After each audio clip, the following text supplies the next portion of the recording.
प्रधानमन्त्रीज्यूले अहिले के भन्नुभयो भने धारा 76 को एक अनुसार बनेको सरकार भन्नुभयो। यो होइन, अहिले यो संविधान त्यहाँबाट पढियोस्, सामान्य अध्यक्षज्यूले पनि पढ्नुस् र प्रधानमन्त्रीज्यूलाई पनि पढ्नुस्।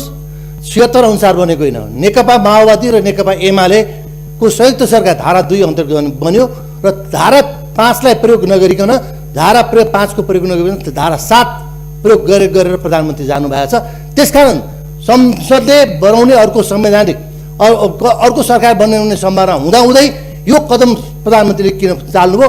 एउटा फुटबल खेलाडी भइसकेपछि पुरानो इतिहास सम्झेर त कोक्रामा खेल्थिस् नि भनेर हुँदैन। फुटबल खेलाडी भइसक्यो, त्यो जमाना परिवर्तन भइसक्यो। त्यसकारण दलहरू मिलेर जब अर्कै परिस्थिति बनिसक्यो, एक दलको बहुमतको सरकार बनिसक्यो, तब पुरानो कुरा गर्न हुँदैन। प्रधानमन्त्रीज्यूसँग मेरो एउटा जिज्ञासा छ। 2007 सालको संविधानलाई राणाहरूले तुहाए, 2017 सालमा राजा महेन्द्रले कु गरे, त्यस्तै राजा ज्ञानेन्द्र शाहले लोकतन्त्रको घाटी निमोठे।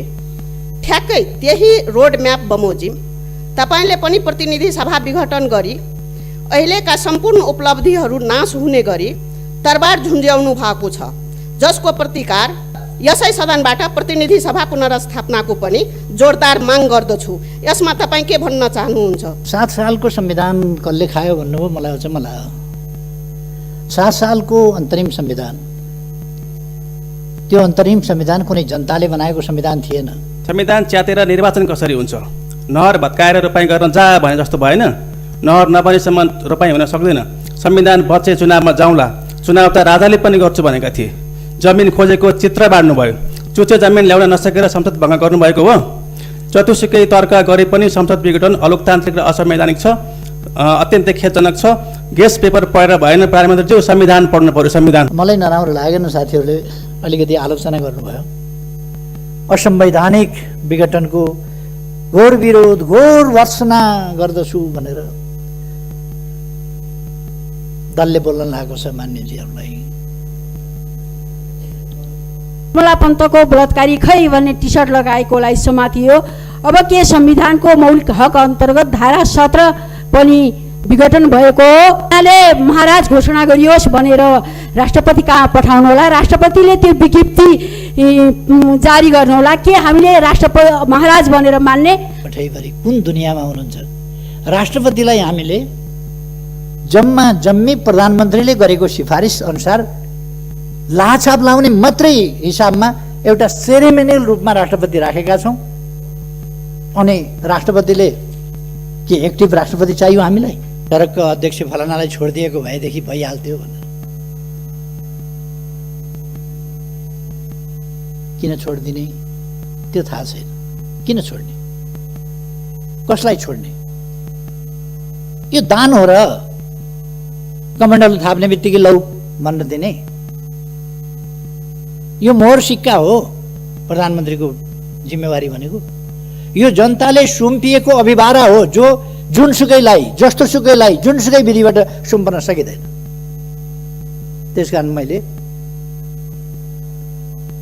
बडो भारी मनका साथ 5 वर्ष राम्रै चलाउन पाएको भए हुन्थ्यो।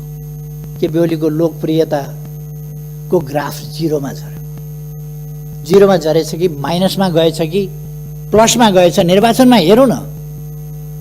अब गफ फिट्ने दिन गए, अब गफ फिटेर हुँदैन। अब मैदानमा रेस्लिङ खेल्दाखेरि त्यो रेस्लरहरू कहिले कहिले खुब आफ्नो फुर्ती देखाउँछ। फुर्ती देखाएर खेल्नु कता छ त्यो बेल्ट चाहिँ पहिले लिएर यस्तो गरेर आफूले लगाइटोपल्छ। अनि रेफ्रीले त्यो बेल्ट खोसेर पछि जित्यौ भने लाउला भनेर राख्छ। खेलै नखेलिकन थुप्रै रेस्लरहरू देखिए रिङमा नचढ्दैखेरि बेल्ट लगाउने। अब मैदान घोषणा गरिएको छ, रिङ तयार भएको छ, रिङमा आउनुहोस्, त्यहाँ जितेर अनि लगाउनुहोस् न रेस्लिङको बेल्ट। कुनै अधिवक्ता प्रधान न्यायाधीशलाई वर्तमान र भविष्य सम्झिएर फैसला गर्नुहोस्, यो भनेको धम्की होइन। वर्तमान र भविष्य सम्झिएर फैसला गर्नुहोस् प्रधान न्यायाधीशलाई भन्ने एउटा वकिलले। आफैलाई अचम्म लाग्यो। गएको वैशाख 13 गतेदेखि अस्ति पुष 4 गतेसम्मका बैठक हेर्दा गुटका बैठक, पार्टी विरुद्ध, पार्टीलाई कमजोर पार्ने, गुटमा विभाजित गर्ने त्यस्ता बैठकहरू मात्रै एउटै नेताको घरमा 280वटा बैठक, वैशाख 13 गतेदेखि पुष 4 गतेसम्म 280वटा बैठक बसेका रहेछन्। 35वटा बैठक अन्यत्र बसेका रहेछन्। 2 जना 3 जनाका गुटगत भेटघाट आदिको गिन्ती नगरौँ, त्यस प्रकार भएका थिए र देशलाई अस्थिरतामा लान प्रयासहरू भए। त्यस्तो गर्नु किन परेको थियो? त्यसका पछाडि कुनै जेन्युन कुनै कारण छ? हामीले यस सरकारले विकास निर्माणका कामहरूलाई तीव्रताका साथ अगाडि बढाएको थियो। मैले भन्ने गरेको छु, अघिल्लो पल्ट शिलान्यास गरेर छोडेको रानी पोखरी शिलान्यास गरेको इटा ढुङ्गामा लेउ लागिसकेका थियो, धुलोले पुरिने अवस्थामा थियो, केही पनि काम भएको थिएन, सिनको भाँचिएको थिएन त्यहाँ। अहिले यस अवधिमा हामीले रानी पोखरी तयार गरेर त्यसको उद्घाटन पनि गर्यौँ। 7 लाख घरहरू, भूकम्पबाट क्षतिग्रस्त घरहरू, 7 लाख घरहरू निर्माण गरेर जनतामा वितरण गरियो। विभिन्न ऐतिहासिक, सांस्कृतिक सम्पदाहरू, धरोहरहरूको पुनर्निर्माण भयो र लगभग ठुलो प्रतिशतमा निर्माणको काम सम्पन्न भएको छ। केही ढिलो हुने कामहरू, खोप्न पर्ने, उस्तै सामग्री तयार गर्नुपर्ने, कालीगढहरूको अभाव, तिनलाई तालिम दिनुपर्ने जस्ता कुराहरूले गर्दा केही ढिलो हुनु बेग्लै कुरा हो। नत्र काम तीव्र गतिका साथ अगाडि बढेको छ र त्यो साथीहरूले अनुमान गर्नुभएको छ, देख्नु भएको छ। अनुमान भन्दा पनि तपाईँहरूले अनुभव गर्नुभएको छ, त्यो देख्नु भएको छ। तसर्थ काम भएनन् भन्ने होइन,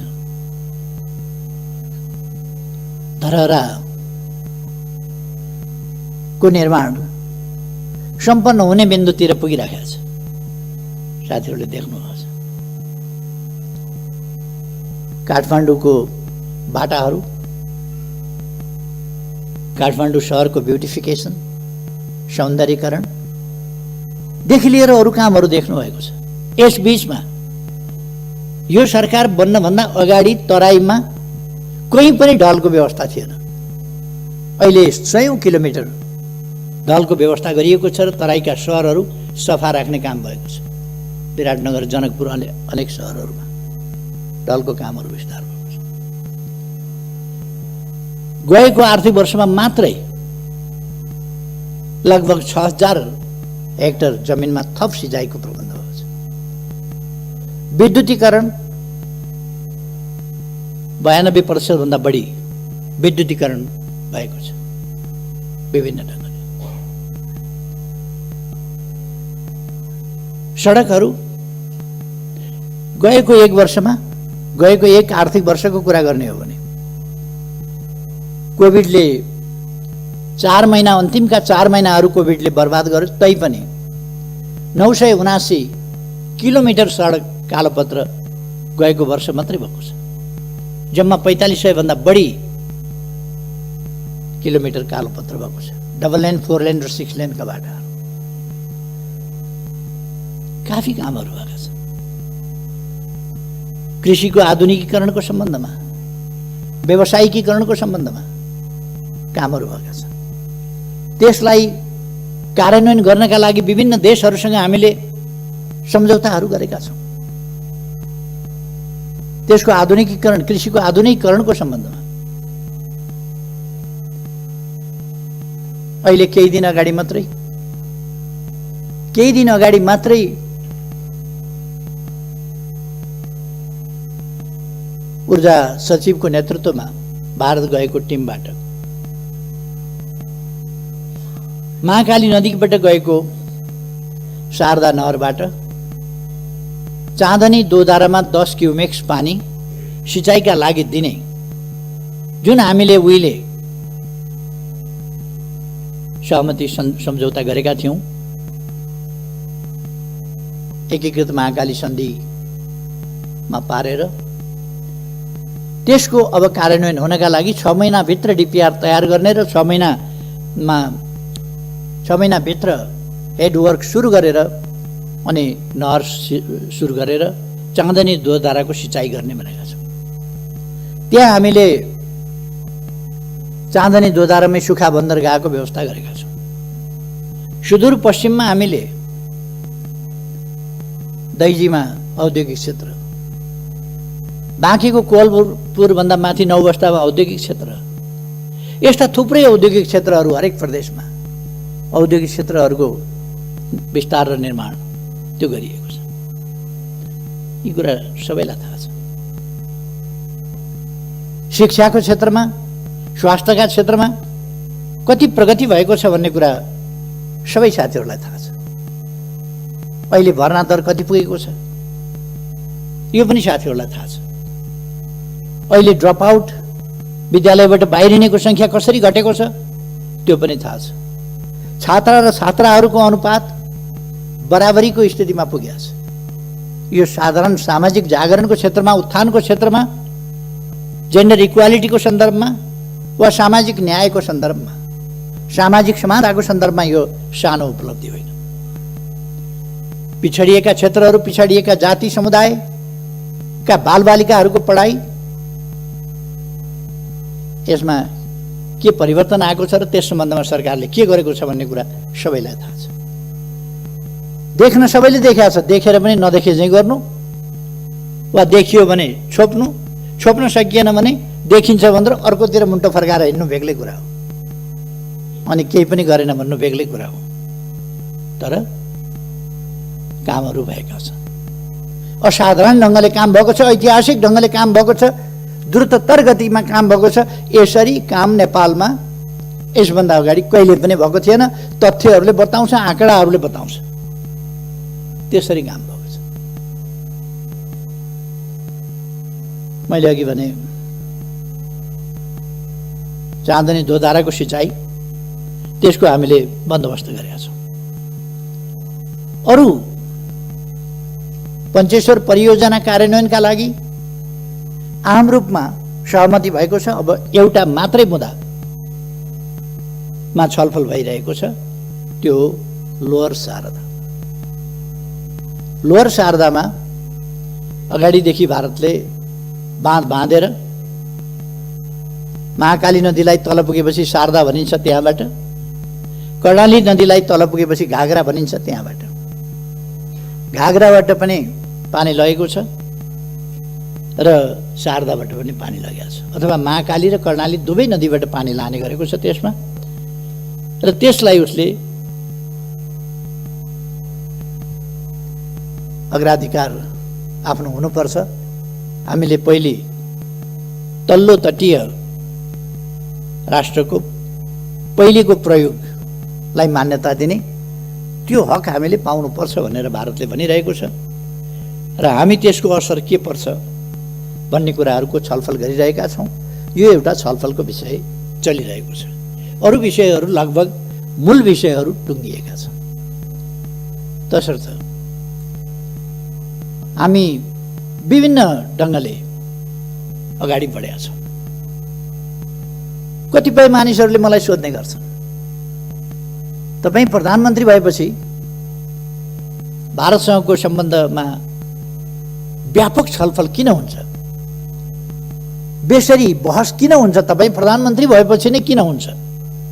म प्रधानमन्त्री भएपछि नै किन हुन्छ भने म भारतसँग साँचो अर्थमा मित्रता गर्न चाहन्छु, मित्रता बढाउन चाहन्छु, मित्रतालाई सही अर्थमा गहिराइमा पुर्याउन चाहन्छु, व्यापक बनाउन चाहन्छु, उचाइमा लान चाहन्छु, नयाँ उचाइमा पुर्याउन चाहन्छु। त्यो असमानताका आधारमा हुँदैन, सोभरेन इक्वालिटीका आधारमा नै दुई देशका बीचको सम्बन्ध सुदृढ हुने हो, वास्तवमा मनदेखिको मित्रता हुने हो। हाम्रो भूभाग हामीले प्राप्त नगरेर हडपिएको छ भने भूभाग हडपिएको छ भन्ने थाहा छ, बोल्न नसक्ने, अनि सम्बन्ध राम्रै छ भन्ने, भित्रभित्र मन कुड्याउने, बाहिर बाहिर सम्बन्ध राम्रै छ भन्ने। त्यस्तो होइन, जानै समस्या छ, सीमा सम्बन्धी समस्या छ भने त्यो मित्र राष्ट्रसँग हामीले खुलस्त छलफल गर्नुपर्छ, कुरा गर्नुपर्छ, हाम्रा समस्याहरू राख्नुपर्छ, हाम्रा अडानहरू राख्नुपर्छ, हाम्रा न्यायोचित तर्कहरू, हाम्रा भनाइहरू हामीले प्रस्तुत गर्नुपर्छ र त्यो न्यायोचित भनाइ हामीले पुरा गराउने प्रयास गर्नुपर्छ। त्यसकारण छलफल हुन्छ।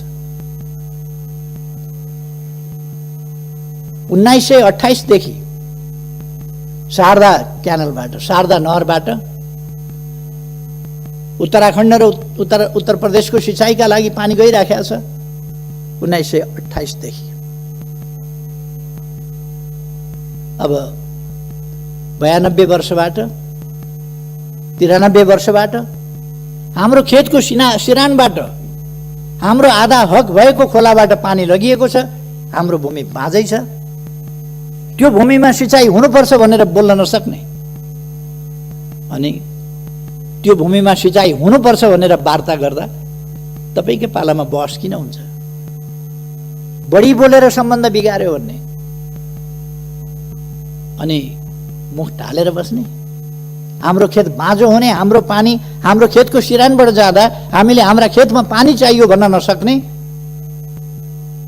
अनि सुमधुर सम्बन्धका लागि चुप लागेर बस्नुपर्छ भन्ने, खेत बाँझै राख्ने, मौका मिले राष्ट्रवादका ठुला गफ पनि गर्ने, यो खालका कुराहरू अन्त्य गर्नका लागि हामीले मित्रतापूर्ण ढङ्गले कुराहरू अगाडि बढाएका छौँ र सफलता पनि प्राप्त गरेका छौँ। केही मानिसहरूलाई लागेको थियो हाम्रो भूभाग सामेल गरेर दोधारा चाँदनी, के अरे लिम्पियाधुरा, लिपुलेख र कालापानी हाम्रा भूभाग सामेल गरेर नक्सा प्रकाशन गरेपछि अब सम्बन्धहरू बिग्रिन्छन्, बिग्रिए भनेर। बिग्रिँदैन। हामीले अर्काको भूमि क्लेम गर्यौँ भने, अर्काको भूमिमा दाबी गर्यौँ भने सम्बन्ध बिग्रिन्छ। हाम्रो भूमिमा, सही भूमिमा दाबी गर्यौँ भने, सुगौली सन्धिबाट हामीले प्राप्त गरेको त्योभन्दा उताको त हामीले छोड्नु पर्यो।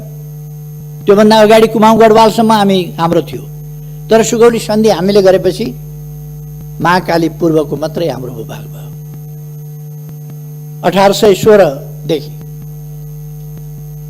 त्यही पनि त्यसपछि 146 वर्षसम्म हामीले त्यसलाई भोगचलन गरिरहेका थियौँ। 146 वर्षसम्म भोगचलन गरेका थियौँ। तर गत 58 वर्षदेखि हाम्रो भूभाग भारत र चीनको लडाईँका बेला भारतीय फौज कालापानीमा आएर बसेपछि नेपालका शासकहरूले बोल्न सकेनन्।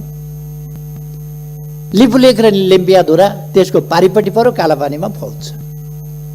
त्यसो भएर हामीले सुगौली सन्धिभन्दा पछि 146 वर्षसम्म हामीले उपभोग गरेको हाम्रो भूभाग हाम्रो नक्साबाट पनि गायब गरिएको थियो। त्यसकारण हामीले हाम्रो नक्सामा सामेल गर्यौँ, संविधानमा राख्यौँ र अब तत्सम्बन्धमा मित्रतापूर्ण ढङ्गले प्रमाण तथ्यका आधारमा छलफल हुँदैछ र हामी त्यो भूभाग कायम गरेर छोड्छौँ। हाम्रो स्वामित्वमा, हाम्रो अधीनमा, नक्सामा मात्रै होइन, व्यवहारमा हाम्रो भूमि हामी कायम गरेर छोड्छौँ। कतिलाई त्यसले छटपटी भयो, नक्सा छापियो, भूभाग सामेल गरेर आफ्नो वास्तविक भूमि सामेल गरेर नक्सा छापियो। त्यो नक्सा छापिएपछि संविधान संशोधन भयो। हाम्रो निशान छापमा त्यसलाई सामेल गरियो, संविधानको अङ्ग बनाइयो। यी सबै कुराले कतिपयलाई छटपट्यो। पहिलोपल्ट संविधान जारी गर्न पहल गरे बापत संविधान दृढतापूर्वक जारी गर्न अगुवाई गरे बापत, त्यस बापत लगाइएको नाकाबन्दीको दृढतापूर्वक सामना गरे बापत एउटा देश बेष्टित नेपाललाई अर्कोतिरबाट पनि यातायात र पारवहनको सन्धि गरेर भूपरिवेष्टित होइन, भूजडित देशको रूपमा परिवर्तन गरेपछि, माथि उठाएपछि उत्तरी सिमानाका पनि थुप्रै नाकाहरू खोलेर हाम्रो उत्तरी क्षेत्रको जनजीवनलाई सहज सरल बनाउने अभियान सुरु गरेपछि, यस्ता थुप्रै कामहरू भएपछि हामीले रेल, पानी जहाज, जलमार्ग आदि समेतको उपभोग गर्ने भएपछि, संसद भवन पनि बनाउँछु भनेपछि, मन्त्री क्वार्टर पनि पुरानो भयो त्यसलाई पनि व्यवस्थित गर्छु भनेपछि, सांसद क्वार्टरहरू पनि बनाउँछु भनेपछि, सभा हलहरू पनि काठमाडौँमा बनाउँछु भनेपछि, लुम्बिनीमा बेग्लै परिवर्तन ल्याउँछु भनेपछि, लुम्बिनीमा 5000 अट्ने ध्यान केन्द्र र सभा हल निर्माण गर्छु भनेपछि, लुम्बिनीको उराट लाग्दो सिसौ गाडीलाई एउटा बगैँचाको रूपमा परिणत गर्छु, बुद्ध भूमिको रूपमा भनेपछि, लुम्बिनीको एयरपोर्ट शीघ्र तयार गरेर त्यसलाई एउटा बुद्ध मार्गीहरूको, बुद्ध धर्मावलम्बीहरूको र अरूको समेत पर्यटकहरूको एउटा महत्त्वपूर्ण आगमन स्थलको रूपमा विकास गरेपछि, राजमार्गबाट सदरमुकाम र सीमासम्म 6 लेनका बाटाहरू, कहीँ 4 लेनका बाटाहरू निर्माण गर्ने भनेपछि, शहरीकरणको अभियानलाई तीव्र गतिका साथ अगाडि बढाएपछि, जनताका सुविधाका निम्ति अनेक कामहरू गरेपछि, आत्तिएर त्यस बेला पनि त्यो सही गठबन्धन तोडेर अर्कातिर हाम फाल्ने काम भएको थियो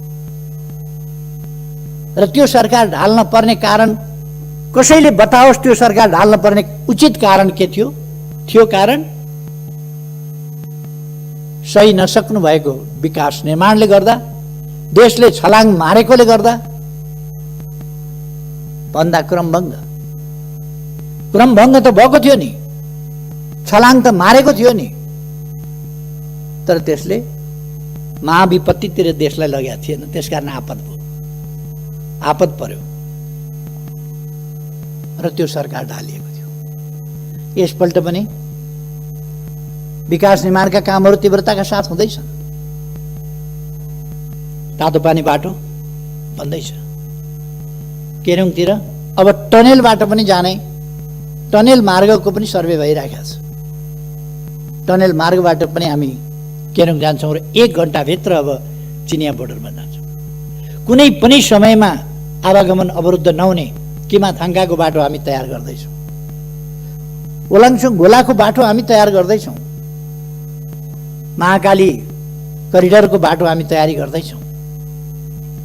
महाकालीको पुल तपाईँहरूले हेर्नुभएको होला, निर्माण भइसक्न लागेको छ, आधाभन्दा बढी निर्माण भइसकेको छ, स्ल्याबहरू हाल्ने सबै अलिकति केही कामहरू बाँकी छ, त्यो पनि तयार हुन लागेको छ। झोलुङ्गे पुलले विस्थापित गर्ने तुइनहरूलाई टायरबाट तर्न पर्ने दुःखद स्थितिको अन्त्य गर्ने, तुइनबाट तर्न पर्ने महाकालीको स्थितिलाई अन्त्य गर्नका लागि त्यहाँ पुलहरू बनेका छन्। अनि छटपटी हो, के भनेर आलोचना गर्ने होला, के भनेर होच्याउने होला, उपलब्धिहरूलाई के भनेर ओझ्यालमा पार्ने होला, भिजनलाई के भनेर ओझ्यालमा पार्ने होला। यसै काममा केही मानिसहरू लागे, ईर्ष्या र डाले, अनि स्थिरता स्थायित्व हुन नदिनका लागि निर्वाचनबाट आएको प्रधानमन्त्रीलाई बीचमा षड्यन्त्र गरेर प्रधानमन्त्री हट्नुपर्छ कि हट्नुपर्छ,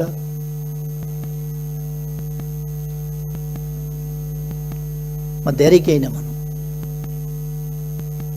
मैले नै दिएका अवसरहरूको दुरुपयोग गरेर कोही सिंह बनाइदियो, सिंहले आफैलाई झम्टिने स्थिति, त्यो सिर्जना गर्ने त्यस प्रकारको अवस्था बन्यो। वास्तविक स्थिरता के हो? वास्तविक स्थायित्व के हो? कथम कदाचित सरकार बन्न सकेन भने संविधानले स्थिरता 5 वर्षमा चुनाव गर्नेलाई मात्रै भनेको छैन। संविधानले सरकार बन्न सकेन भने तत्काल चुनावमा जाने व्यवस्था गरेको छ संविधानको धारा 76 को साथले।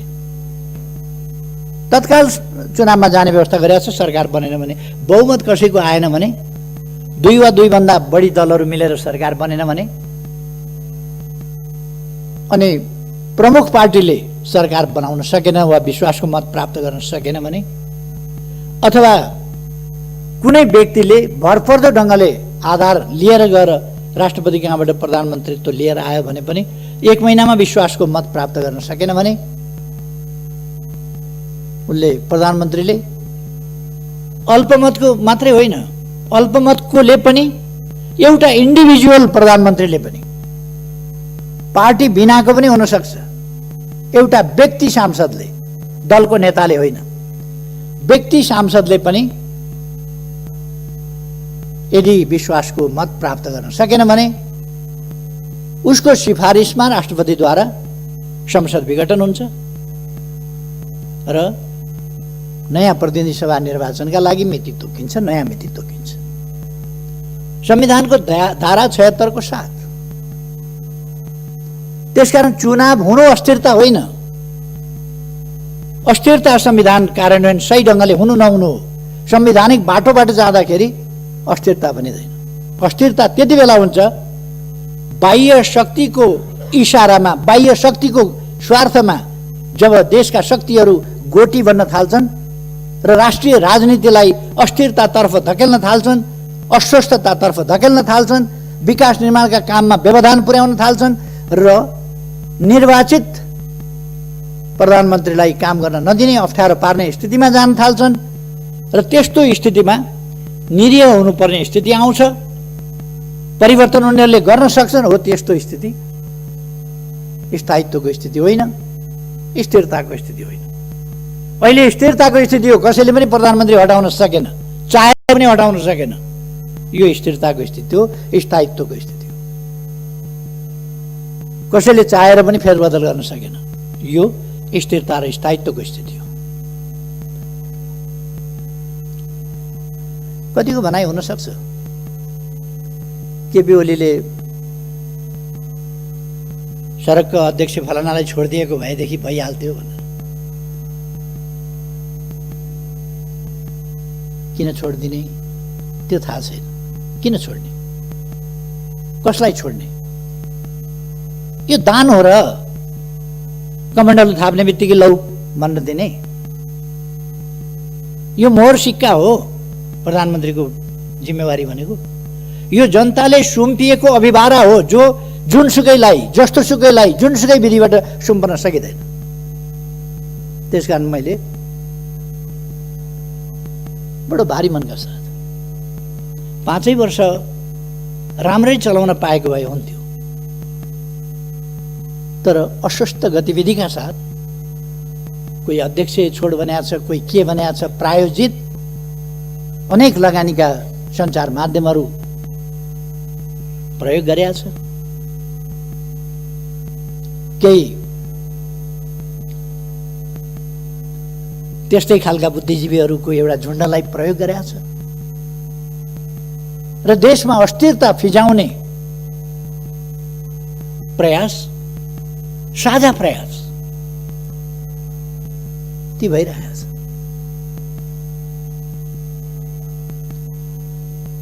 तपाईहरु यसै हेर्न सक्नुहुन्छ।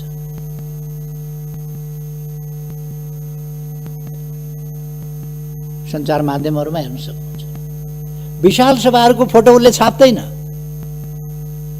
एउटा अखबारले विशाल जनसभाको फोटो छाप्दैन।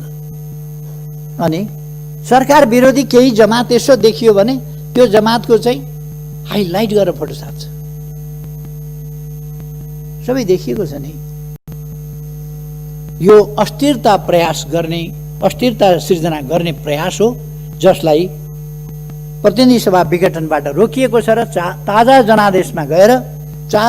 जनादेशबाट देशलाई स्थिरता, स्थायित्व, लोकतान्त्रिक विधि पद्धति प्रणालीलाई सुदृढ ढङ्गले फङ्सनेबल बनाउने ढङ्गले अगाडि बढाउने त्यो अभ्यासमा लगिएको छ।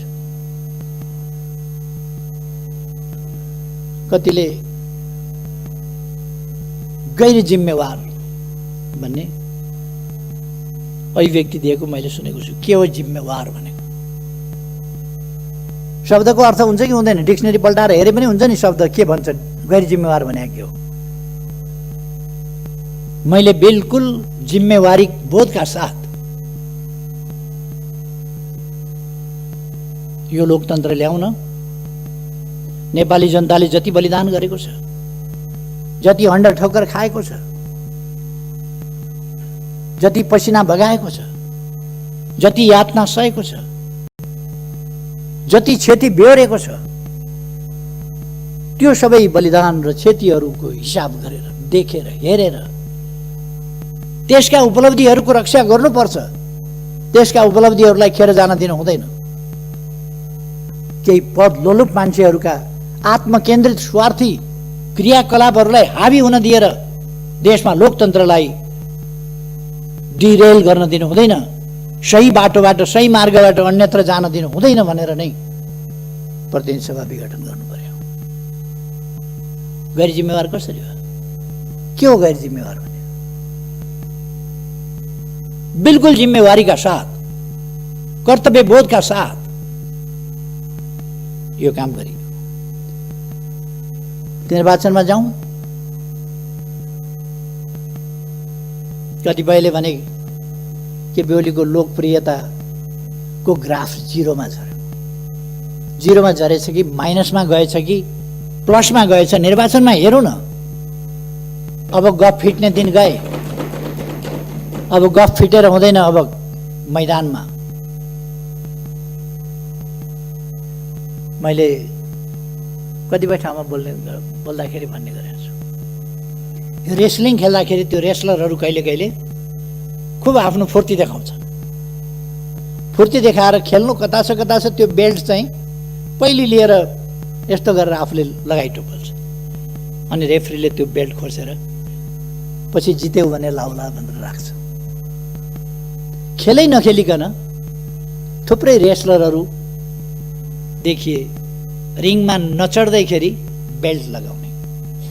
अब मैदान घोषणा गरिएको छ, रिङ तयार भएको छ, रिङमा आउनुहोस्, त्यहाँ जितेर अनि लगाउनुहोस् न रेस्लिङको बेल्ट। खुट्टा किन कामेको? निर्वाचन भन्ने बित्तिकै सातो किन गएको? जनताका बीचमा जाने भन्ने बित्तिकै, ताजा जनादेश लिने भन्ने बित्तिकै अन्त कहीँ जाने भनेको त होइन नि। अरू कुनै प्रभुका चरणमा जाने भनेको त होइन नि। जनताका शरणमा जाने भनेको, जनताका बीचमा जाने भनेको, नेपाली जनताको अभिमत लिने भनेको। के बेहुलीले गल्ती गरेको रहेछ भने नेपाली जनताले त्यसको दण्ड देला। नेपाली जनताका बीचमा गएर के बेहुलीलाई दण्ड दिन अपिल गर्नुहोस् न। तपाईँहरू जानुहोस्, जसलाई चित्त बुझिया छ। तपाईँहरूलाई जनताले ती जवाफ दिएर पठाउनेछ। हामी अन्तर्राष्ट्रिय सम्बन्धको क्षेत्रमा पनि सफलतापूर्वक अगाडि बढिरहेका छौँ। हाम्रा दुई छिमेकी मित्र राष्ट्रहरूसँगको हाम्रो सम्बन्ध गहिरो, सबल र सुदृढ बनाएका छौँ। हामीले नयाँ उचाइमा पुर्याएका छौँ। हामीले उपलब्धिका साथ उचाइमा पुर्याएका छौँ हामीले। र हाम्रा मैत्रीपूर्ण संवादहरू अगाडि बढिरहेका छन्, समस्या समाधानको दिशामा अगाडि बढिरहेका छन्, उपलब्धिका साथ अगाडि बढिरहेका छन्। र हामी कहीँ कतै समस्याहरू देखा परे भने तिनको संवादबाट, वार्ताको माध्यमबाट समाधान गरिरहेका छौँ। अनि कुरा लगाएर हुँदैन, काम गरेर हुन्छ। कुरा फिटेर हुँदैन, काम काटेर हुन्छ। अब त्यसकारण म कुरा फिट्ने मित्रहरूलाई भन्न चाहन्छु, काममा तुलना गरौँ। कुनै पनि समयका कुनै पनि सरकार, कसैको पनि नेतृत्वको सरकार भन्दा, कुनै पनि अवधिको भन्दा यति बेलाका कामहरूको तीव्रता। अहिले कोभिड-19 छ, फेरि पनि हामीले कोभिड-19लाई अहिले पनि हामी सोसल डिस्टेन्स मेन्टेन गरेर बसिरहेका छौँ। कोभिड-19लाई हामीले जनतामा जागरण फैलाएर, चेतना फैलाएर, सामाजिक दूरी कायम गर्न आग्रह गरेर, हात धुन अनिवार्य, हात धुन आह्वान गरेर, मास्क लगाउन आग्रह गरेर र विभिन्न जडीबुटी जन्य कुराहरूको प्रयोग गर्न, तातो पानीले घाँटी नाक मुख सफा गर्न सिकाएर कोभिडको सामना गरिरहेका छौँ। र कोभिड एकपल्ट वात्तै बढेको देखिए पनि फेरि कोभिड कम हुँदै गएको छ। हामी अब भ्याक्सिन ल्याउने तयारीमा छौँ, छिटै भ्याक्सिन ल्याउँछौँ र भ्याक्सिन ल्याइसकेपछि कोभिडको ठुलो समस्या रहँदैन। कोभिडको समस्या हामी समाधान गर्छौँ। मैले कोभिड सुरु हुने बित्तिकै भने सबभन्दा महत्त्वपूर्ण यस सरकारलाई नेपाली जनताको ज्यान छ। नेपाली जनताको जीवन सबभन्दा महत्त्वपूर्ण कुरा हो। सबभन्दा महत्त्वपूर्ण जीवन सुरक्षा पहिलो कुरा हो, पहिलो कर्तव्य हो सरकारको। हामी त्यसै गरी काम गर्छौँ र हामीले त्यस मूल मन्त्रलाई नै ध्यानमा राखेर जनताको जीवन रक्षा, निःशुल्क स्वास्थ्य उपचार, भविष्यका लागि हामीले के गरेका छौँ त्यो साथीहरूले देख्नुभएको छ, सुन्नुभएको छ, थाहा पाउनु भएको छ। एकै दिन हामीले 396 अस्पतालहरू शिलान्यास गर्ने कार्यक्रम राखेका थियौँ, तर विभिन्न कारणले अर्को दिन गर्नु पर्यो, केही ठाउँहरूमा तयारी नपुगेर 309 स्थानमा एकै दिन 309 स्थानमा हामीले शिलान्यास गऱ्यौँ अस्पतालहरू। नेपालको इतिहासमा यस्तो रेकर्ड खोज्नुहुन्छ? एक दिनमा होइन, वर्ष दिनमा 309 अस्पताल शिलान्यास भएको कुनै वर्ष देखाउनुहुन्छ? तर अहिलेको सरकार एकै दिनमा 309 अस्पताल शिलान्यास गर्छ। एक वर्षमा कसैले गरेको थियो? अनि यी कुराहरू त गर्न भएन। अनि जनताले नबुझ्ने, जनताका सरकार नभएका विधि पद्धति के बुझ्ने जनताले? पद्धति न पद्धति लाउन हुन्छ न पद्धति खान हुन्छ। बिचरा जनतालाई सुनाइदिएछ विधि पद्धति। रोजगारीका कुरा गरौँ, गरिबी हटाउने कुरा गरौँ, खानाका कुरा गरौँ, वस्त्रका कुरा गरौँ, आवासका कुरा गरौँ, छोराछोरी पढाउने कुरा गरौँ, बिरामी हुँदा उपचार गराउने कुरा गरौँ, जनताका अधिकारका कुरा गरौँ, समानताका कुरा गरौँ, हिमाल पहाड तराई सबै क्षेत्रको उत्थानका कुरा गरौँ, पूर्व पश्चिम मेची महाकाली सबै ठाउँको उत्थानका कुरा गरौँ, सबै जातिका सबै भाषा बोल्ने, सबै आस्था विश्वासका जनता, सबै पेशा व्यवसायका जनताको उत्थानको कुरा गरौँ।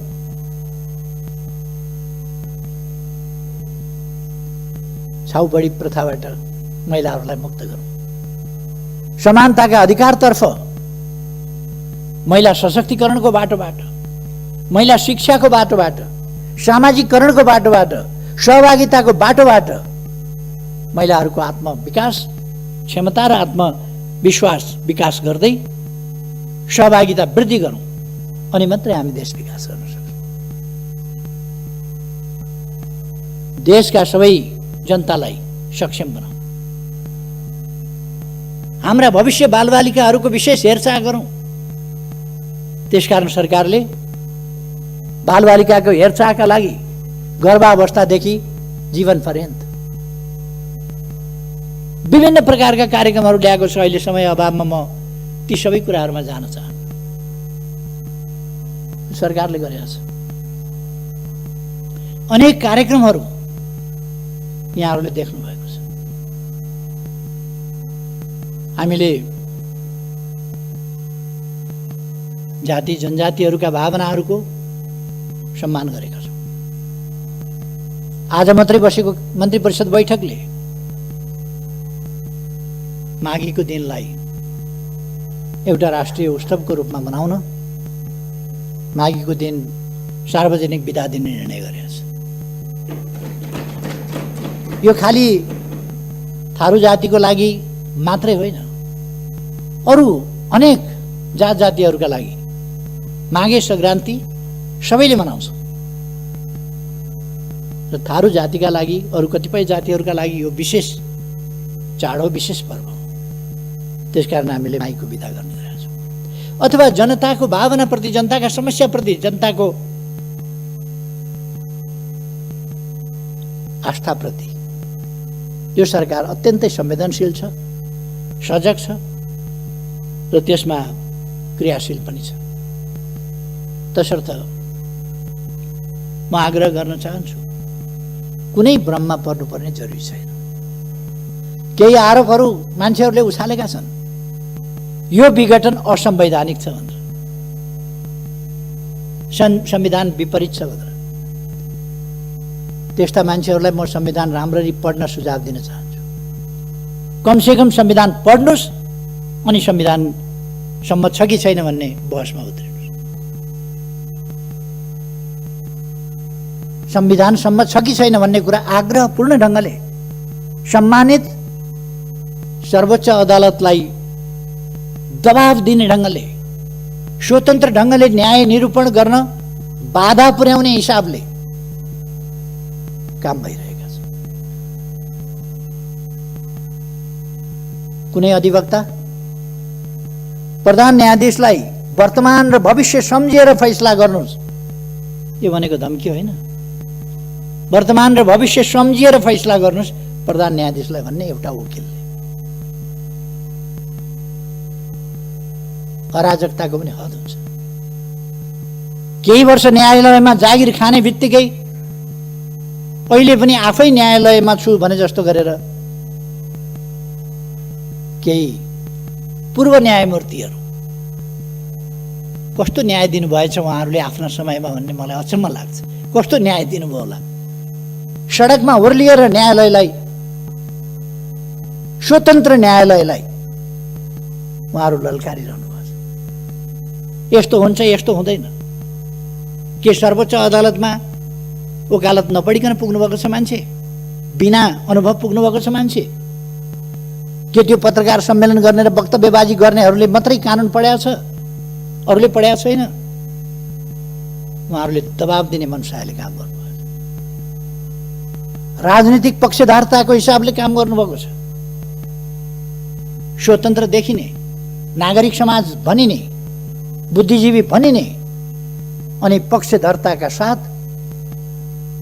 आफ्नो हैसियतको दुरुपयोग गरेर न्यायालयलाई दबावमा पार्न खोज्ने। म भन्न चाहन्छु, न्यायालयले दबावमा पर्न हुँदैन। सरकार र मैले नेतृत्व गरेको पार्टी नेकपा, त्यसले अदालतको स्वतन्त्रता, स्वतन्त्र न्यायपालिका, शक्ति पृथकीकरणको सिद्धान्त त्यसलाई मान्दछ, त्यसलाई कदर गर्छ, सम्मान गर्छ। अहिलेको संविधानले संवैधानिक विषयहरूमा संवैधानिक इजलास गठन गरेर त्यसबाट फैसला हुने भनेको छ। अब त्यसबाट गर्न पाइँदैन भनेर एक थरी कहाँ कानुन पढेछन् तिनीहरूले? संवैधानिक इजलासको व्यवस्था संविधानको व्यवस्था हो कि होइन? अनि बकवास गरेर हिँड्ने। वास्तवमा यी तरिकाहरू उपयुक्त होइनन्। म सबैलाई आग्रह गर्न चाहन्छु, लोकतन्त्रमा शक्ति पृथकीकरण भन्ने एउटा सिद्धान्त हुन्छ। व्यवस्थापिका, कार्यपालिका, न्यायपालिका। न्याय गर्ने कुरामा वकालतनामा गरेका वकिलहरूले, वकालतनामा भरेका वकिलहरूले बहस गर्नु अदालतले मागेका, अदालतका सहयोगीको रूपमा मागेका एमिकस क्युरीले बहस गर्नु, सरकारी वकिलले बहस गर्नु, स्वतन्त्र अधिवक्ताहरूले बहस गर्नु एउटा कुरा हुन्छ। न्याय गर्ने कुरामा त्योभन्दा पृथक ढङ्गले अदालतलाई दबाब दिने खालका कुराहरू वकिलहरूले वकालतनामा भरेका वकिलहरूले अझ अदालतले सडकबाट फैसला। जितेन्द्र नारायण देव।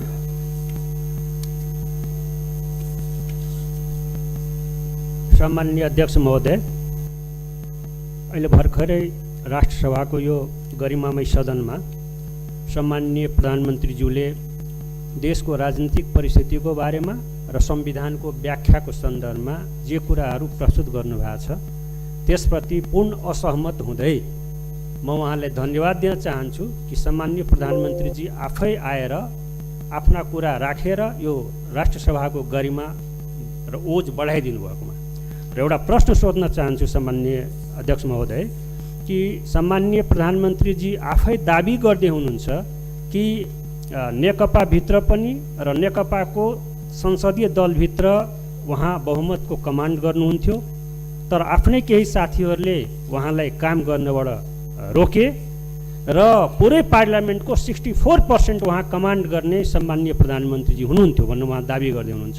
भन्दाखेरि एकातिर पार्टीको प्रथम अध्यक्ष पनि र संसदीय दल। माननीय परिमला कुमारी।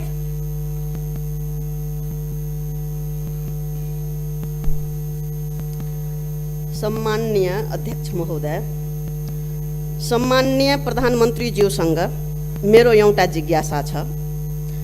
2007 सालको संविधानलाई राणाहरूले तुहाए। 2017 सालमा राजा महेन्द्रले कु गरे, त्यस्तै राजा ज्ञानेन्द्र शाहले लोकतन्त्रको घाँटी निमोठे। ठ्याक्कै त्यही रोड म्याप बमोजिम तपाईँले पनि प्रतिनिधि सभा विघटन गरी अहिलेका सम्पूर्ण उपलब्धिहरू नाश हुने गरी गणतन्त्र, संघीयता, समावेशिता र धर्मनिरपेक्षतामाथि तरबार झुन्ड्याउनु भएको छ, जसको प्रतिकार सडक र सदन दुवै ठाउँबाट भइरहेको अवस्था छ। त्यसैले नै यहाँले सदन बन्द गर्न खोज्नु भएको हो र हामी राष्ट्रसभाका सदस्यहरू सदन बन्द होस् भन्ने पक्षमा छैनौँ र यसै सदनबाट प्रतिनिधि सभा पुनर्स्थापनाको पनि जोरदार माग गर्दछु। यसमा तपाईँ के भन्न चाहनुहुन्छ जान्न चाहन्छु। धन्यवाद। माननीय रमेशचन्द्र रायमाझी। महोदय, हजुर महोदय मार्फत सम्माननीय प्रधानमन्त्रीज्यूलाई प्रश्न राख्न चाहन्छु। यो नेपालको संविधान मैले केही सदनबाट सम्मान्य अध्यक्षज्यू मार्फत प्रधानमन्त्रीमा पुगोस् भनेर प्रधानमन्त्रीज्यूले अहिले के भन्नुभयो भने धारा 76 को 1 अनुसार बनेको सरकार भन्नुभयो। यो होइन। अहिले यो संविधान त्यहाँबाट पढियोस्, सामान्य अध्यक्षज्यूले पनि पढ्नुहोस् र प्रधानमन्त्रीज्यूलाई पनि पढ्नुहोस्।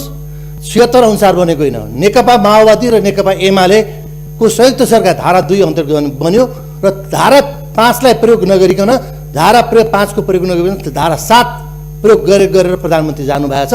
त्यसकारण संसदले बनाउने अर्को संवैधानिक अर्को सरकार बनाउने सम्भावना हुँदाहुँदै यो कदम प्रधानमन्त्रीले किन चाल्नुभयो, असंवैधानिक हो भनेर हामीले भनेको। यसमा म प्रश्न गर्न चाहन्छु। धन्यवाद। जय नेपाल। माननीय प्रकाश पन्त। महोदय, अध्यक्ष महोदय मार्फत प्रधानमन्त्रीले मेरो प्रश्न छ। मृत्यु पर्यन्त आँखा दान गरेको यो त मर्ने चिज रहेछ भनेर त्यसलाई मारेरै आँखा निकालियो। संसदको विघटन पनि यस्तै भयो। संविधान च्यातेर निर्वाचन कसरी हुन्छ? नहर भत्काएर रोपाइँ गर्न जा भने जस्तो भएन। नहर नबनेसम्म रोपाइँ हुन सक्दैन। संविधान बचे चुनावमा जाउँला। चुनाव त राजाले पनि गर्छु भनेका थिए। जमिन खोजेको चित्र बाँड्नुभयो। चुच्चो जमिन ल्याउन नसकेर संसद भङ्ग गर्नुभएको हो। चतुर्सुकै तर्क गरे पनि संसद विघटन अलोकतान्त्रिक र असंवैधानिक छ, अत्यन्तै खेदजनक छ। गेस पेपर पढेर भएन प्रधानमन्त्रीज्यू, संविधान पढ्नु पर्यो। संविधान। धन्यवाद। माननीय सदस्यहरू, अब म सम्माननीय प्रधानमन्त्री केपी शर्मा ओलीलाई माननीय सदस्यहरूले उठाउनुभएका जिज्ञासाका सम्बन्धमा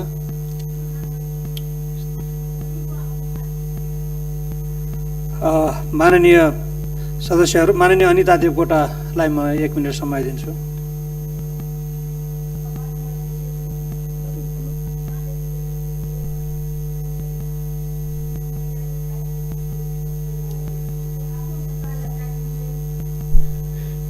सम्मानीय अध्यक्षज्यू, संविधानले दिँदै नदिएको असंवैधानिक कार्यको म घोर भर्त्सना गर्न चाहन्छु।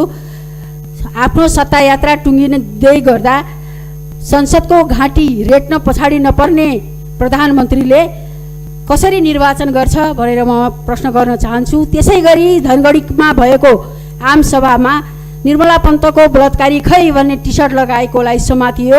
अब के संविधानको मौलिक हक अन्तर्गत धारा 17 पनि विघटन भएको हो भनेर म सोध्न चाहन्छु।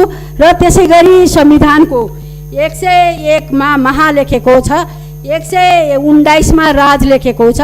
यहाँले महाराज घोषणा गरियोस् भनेर राष्ट्रपति कहाँ पठाउनुहोला, राष्ट्रपतिले त्यो विज्ञप्ति जारी गर्नुहोला। के हामीले महाराज भनेर मान्ने?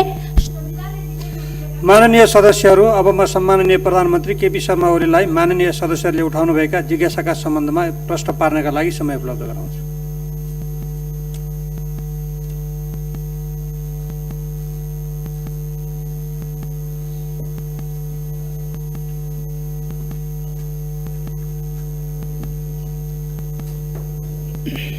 सम्माननीय अध्यक्ष महोदय, सबभन्दा पहिले त म माननीय सदस्यज्यूहरू जसले प्रश्न गर्नुभयो, सक्रिय सहभागिता जनाउनुभयो, त्यसका लागि धन्यवाद भन्न चाहन्छु। मान्यज्यूहरूलाई म बहुतै आदर सम्मानका साथ भन्न चाहन्छु। केही इतिहासका कुरा पनि ल्याउनुभयो। 7 सालको संविधान कसले खायो भन्नुभयो, मलाई अचम्म लाग्यो। 7 सालको अन्तरिम संविधान, त्यो अन्तरिम संविधान कुनै जनताले बनाएको संविधान थिएन। त्यसबेला राजाबाट घोषणा गरिएको संविधान थियो। त्यसलाई पछि राजाबाटै दिइएको, नेपाली कांग्रेस समेतको सहमतिमा दिइएको 15 सालको संविधान, जहाँ राजाले संसद विघटन गर्न पनि पाउने, सरकार विघटन गर्न पनि पाउने, जे पनि गर्न पाउने, त्यो संविधान प्रति समरण, त्यसलाई संशोधन, खारेजी, जे पनि गर्न पाउने अधिकार थियो। र अर्को धारामा अरू सबै धाराहरू संशोधन हुन सक्ने, तर महाराज धिराजका त्यस्ता अधिकारहरू रहेको, जे पनि गर्न पाउने अधिकार रहेको धारा, संविधान खारिज गर्न पाउने, संसद विघटन गर्न पाउने, सरकार विघटन गर्न पाउने, आफ्नै हातमा शासन लिन पाउने, जे पनि गर्न पाउने स्वेच्छाचारी धारा चाहिँ श्री 5बाट पनि संशोधन गर्न सकिने छैन भन्ने व्यवस्था गरेका थियो। नेपाली कांग्रेसले दुर्भाग्यवश त्यो संविधान मानिदियो। त्यसै कारण धारा 55 अनुसार 17 सालमा कु भएको थियो। 17 सालको कु थियो, तर गल्तीले, कमजोरीले मानिएको संविधानको धारा अनुसार थियो। मैले दुःखका साथ भन्नुपर्छ, हामी सबैले त्यस्ता कुराहरूबाट शिक्षा लिनुपर्छ। मलाई नराम्रो लागेन साथीहरूले अलिकति आलोचना गर्नुभयो। असंवैधानिक विघटनको घोर विरोध, घोर भर्त्सना गर्दछु भनेर दलले बोल्न लागेको छ मान्यजीहरूलाई। अब आफ्नै बोली पनि खास नभएको हुँदाखेरि दलहरूका आफ्ना आफ्ना विचार हुन्छन्, त्यसमा मैले खासै केही भनिरहनु पर्ने छैन। दलको अडान राख्नुभयो, धन्यवाद छ साथीहरूलाई। त्यसले कस्तो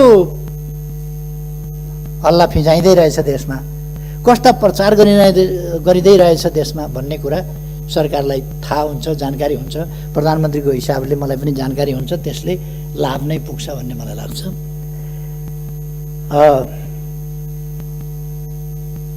महा र राज जोडेर महाराज बनाउनु पर्ने कठैभरि कुन दुनियाँमा हुनुहुन्छ? राष्ट्रपतिलाई हामीले जम्मी प्रधानमन्त्रीले गरेको सिफारिस अनुसार लाछाप लाउने मात्रै हिसाबमा एउटा सेरेमोनियल रूपमा राष्ट्रपति राखेका छौँ।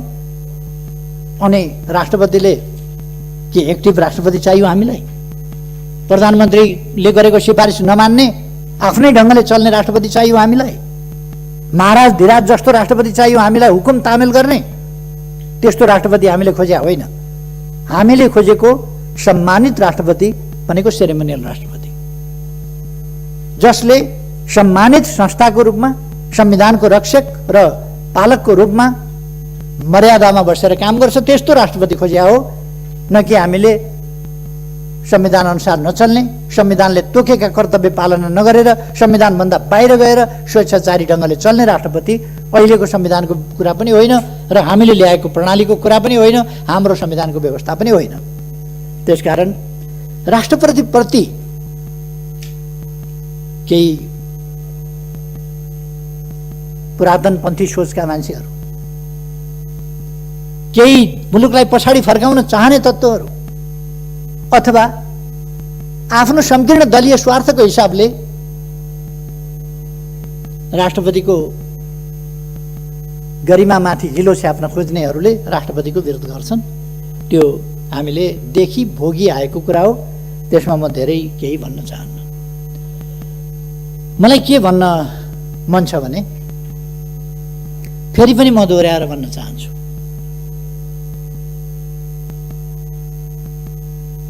यो सरकार संविधानको धारा 76 को उपधारा 1 अनुसार बनेको होइन भन्नु। फागुन 3 गते भन्दा त्यस रूपमा बनेको होइन, फागुन 14 गते विस्तार हुँदा त्यस रूपमा विस्तार भएको होइन, चैत 2 गते पूर्णता प्राप्त गर्दा पनि त्यस रूपमा भएको होइन। त्यति बेला 2 वा 2 भन्दा बढी सरकारकै हिसाबले थियो। तर जब 2 पार्टीहरू मिलेर एउटै संसदीय दलको नेता छाने, 2 पार्टी मिलेर एकीकरण भएर एउटै पार्टी बनेर बहुमतको सरकार बनाए, त्यो सरकार बहुमतको सरकारमा परिणत भयो, संविधानको धारा 76(1) को सरकारमा परिणत भयो। अब एउटा फुटबल खेलाडी भइसकेपछि पुरानो इतिहास लिएर त कोक्रामा खेल्थिस् नि भनेर हुँदैन। फुटबल खेलाडी भइसक्यो, त्यो जमाना परिवर्तन भइसक्यो। त्यसकारण दलहरू मिलेर जब अर्कै परिस्थिति बनिसक्यो, एक दलको बहुमतको सरकार बनिसक्यो, तब पुरानो कुरा गर्न हुँदैन। त्योभन्दा अगाडि भन्ने हो भने चुनाव लडिरहेका बेला मैले नेतृत्व गरेको दल विपक्षमा थियो, त्यस बेलाका कुरा गरेर हुन्छ। अहिले समय गतिशील छ, परिवर्तनशील छ, त्यसअनुसार नै चुनावी तालमेलका साथ लडियो, चुनावी गठबन्धनको बहुमत बन्यो, त्यसकारण गठबन्धनको बहुमतको सरकार बनाइयो। त्यसपछि दुईटै दलहरू मिलेर एउटा दल बन्यो, एकै दलको बहुमतको सरकार बन्यो। त्यसकारण त्यो एकै दलको बहुमतको सरकार होइन र त्यो। अब यसमा पनि तर्कलाई कुतर्कतिर लान मिल्छ। त्यसकारण यो एउटै दलको बहुमतको सरकार हो र एकै दलको बहुमतको सरकार भएको हुनाले धारा 76 को उपधारा 1 बमोजिमको हो। त्यसपछि अरू विकल्प रहेनन्। मैले संसद विघटनको सिफारिस गर्दासम्म म सर्वसम्मत बहुमत प्राप्त दलको संसदीय दलको नेता हुँ, सर्वसम्मत नेता। कुरा त्यो हो। यसमा पनि अलमलमा पर्नु या भ्रममा पर्नु आवश्यक छैन भन्ने कुरा म निवेदन गर्न चाहन्छु साथीहरूलाई। यसमा भ्रममा नपर्नु। र मेरो सुझाव के छ सबै साथीहरूलाई भने, अब यो तर्क वितर्कमा लाग्न भन्दा तपाईँहरूलाई त आनन्द छ, चुनाव लड्नु पर्दैन। तर यस राष्ट्रिय सभाको गरिमामय अवसर मैले जो बोल्ने पाएको छु, त्यसबाट म चुनाव लड्नेहरूलाई भन्न चाहन्छु, राष्ट्रिय सभामा त ठिकै छ, तपाईँहरू त स्थायी संसद भएको हुनाले, स्थायी सभा भएको हुनाले राष्ट्रिय सभा त चल्छ।